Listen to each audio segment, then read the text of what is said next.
দেড় মাসের আন্দোলনে কোনো সরকার পতন ঘটেনি। 16 বছর ধরে, 16 থেকে 17 বছর ধরে এই যারা এখানে বসে আছেন আমাদের দল এবং ওনারা সবাই একটা আন্দোলনের মাধ্যমে এই সরকারের পতন ঘটিয়েছে। এবং এই পতনের পর আমরা বর্তমান অন্তর্বর্তীকালীন সরকারকে সরকার গঠনে সমর্থন দিয়েছি পুরোপুরি। সত্য বলতে কি এখনো আমরা কিন্তু পুরোপুরি সমর্থন দিয়ে যাচ্ছি। কিন্তু একটা প্রশ্ন এখানে জাগে যে একটা সরকারকে যারা জনগণের দ্বারা নির্বাচিত সরকার না, যারা জনপ্রতিনিধিত্বশীল সরকার না, আমরা কতদিন এভাবে সাপোর্ট দিয়ে যাব? এখন এই যে 16 বছরের কথা বললাম, এই 16 বছরে আমাদের সব দল মিলে তাদের বিরুদ্ধে 101,62,000 মামলা, যেটাকে আমরা মিথ্যা গায়েবী মামলা বলি দায়ের করা হয়েছে। তার আসামি সংখ্যা ছিল প্রায় 65 লক্ষ। এদের অনেকেই দীর্ঘদিন ধরে অত্যাচার, নির্যাতন, জেল জুলুম, পরিবার থেকে বঞ্চিত হয়ে আমরা সক্রিয় আন্দোলন করে চলে আসছি এতদ সত্ত্বেও। অতএব আমি খুব আপনাদের সামনে ক্লিয়ারলি বলে দিতে চাই, যদি কেউ মনে করে যে 1.5 মাসের আন্দোলনে সরকার পতিত হয়ে গেছে, পালিয়ে গেছে, তারা বোকার স্বর্গে বাস করে। অতএব ভবিষ্যতে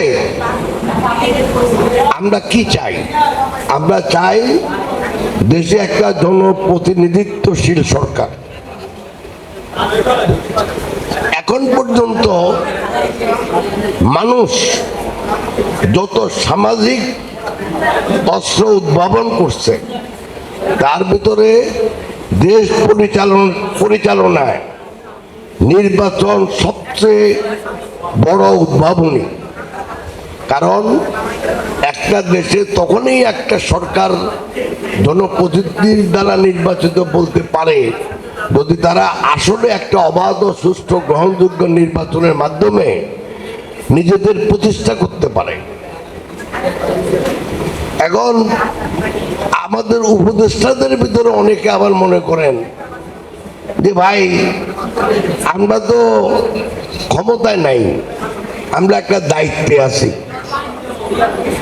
এটা একটা খুব বিপজ্জনক অ্যাজাম্পশন আমার মতে। আপনি ক্ষমতায় নাই, দায়িত্বে আছেন, এই দায়িত্বটাকে আপনাকে দিল কে? অতএব যখন দায়িত্বে আছেন তো জনগণের প্রতি ওই দায়িত্বটা পালন করেন। সেই দায়িত্বটা কি? সেই দায়িত্ব এই মুহূর্তে আপনাদের একটা অবাধ, সুষ্ঠু, গ্রহণযোগ্য নির্বাচনের মাধ্যমে দেশে একটা জনপ্রতিনিধিত্বশীল সরকার গঠন করা। হ্যাঁ, আমি মানি, যদি আপনি অবাধ, সুষ্ঠু, গ্রহণযোগ্য নির্বাচন করতে চান, বাংলাদেশের যেই নির্বাচন পদ্ধতি, যে প্রক্রিয়া, এগুলি কিছু বা অনেক কিছু আপনাকে সংস্কার করতে হবে, সেটা আমরাও মানি। বাট ভাই, সংস্কার বহুমাত্রিক। এখানে সাংবিধানিক সংস্কার আছে, রাষ্ট্রীয় আইনের সংস্কার আছে, রাষ্ট্রীয় প্রতিষ্ঠানের সংস্কার আছে, সামাজিক সংস্কার আছে, যেমন শিক্ষা খাতের সংস্কার, স্বাস্থ্য খাতের সংস্কার। এইসব সংস্কার তো আমরা কেউ বাধা দিচ্ছি না, আমরা নাও বলতেছি না। কিন্তু যখন আইনের সংস্কার বলা হয়, যখন সাংবিধানিক সংস্কার বলা হয়, তখন একটা প্রশ্ন উঠে যে এই সংস্কারগুলোর দায়িত্ব আপনাদেরকে কে দিয়েছে? অতএব অতীতের ইতিহাস যদি আমি দেখি, ওই এই ধরনের একটা সরকার ছিল 111-এ, তারাও কিন্তু সংস্কার করছিল অনেক।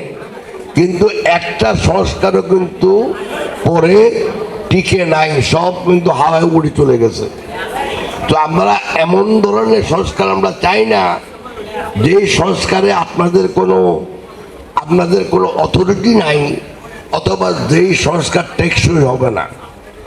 আমরা চাই আপনারা অতি সত্বর সংস্কার যা করার করেন।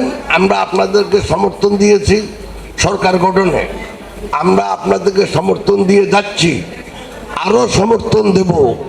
কিন্তু তার জন্য আমরা চাই যে আপনারা একটা আমাদের জন্য একটা নির্বাচনের রোড ম্যাপ দিন। রোড ম্যাপ যখন দিবেন তখন বলবেন যে কি কি সংস্কার করবেন, কোন কোন সংস্কার করতে পারবেন না, যেগুলি আমাদের রাজনৈতিক দলগুলো যে আছে তাদের সাথে কথাবার্তা বলার মাধ্যমে একটা ঐক্যমত্য গড়ে উঠান, যে ভবিষ্যতে অবাধ সুষ্ঠু গ্রহণযোগ্য নির্বাচনের মাধ্যমে যখন যত জনপ্রতিনিধিত্বশীল সরকার গঠন হবে তখন এই সংস্কারগুলো কন্টিনিউ করবে, চলতে থাকবে। কারণ সংস্কার একটা চলমান প্রক্রিয়া। আপনি সব সংস্কার আজকে করতে পারবেন না, আবার ভবিষ্যতে যে সংস্কার লাগবে ওই সংস্কার এখন করলে কোনো কাজ হবে না। সংস্কার এই জন্য চলমান প্রক্রিয়া যে আমাদের প্রতিটি প্রজন্ম যখন লেখাপড়া করে তাদের জ্ঞান বুদ্ধি এবং বিদ্যা এবং তাদের লেখাপড়ার মান আমাদের চাইতে আমাদের সময় থেকে অনেক বেশি উন্নত, এবং প্রত্যেক নতুন প্রজন্ম নতুন নতুন প্রযুক্তিতে তাদের জ্ঞানের মান, তাদের বিচার বুদ্ধির মান অনেক উন্নত করে। যার ফলে যে কোনো সমাজকে যদি আমরা ভবিষ্যতে এগিয়ে নিতে চাই তাহলে প্রতিনিয়তই সংস্কারের প্রয়োজন। অতএব সংস্কার নিয়ে এখন থেকে 7 বছর আগে আমাদের দল প্রায়, যেটা 2030-এর একটা ভিশন নামে আমাদের নেত্রী বেগম খালেদা জিয়া একটা প্রস্তাব করছেন, সেখানে বহুমাত্রিক সংস্কারের কথা বলা আছে।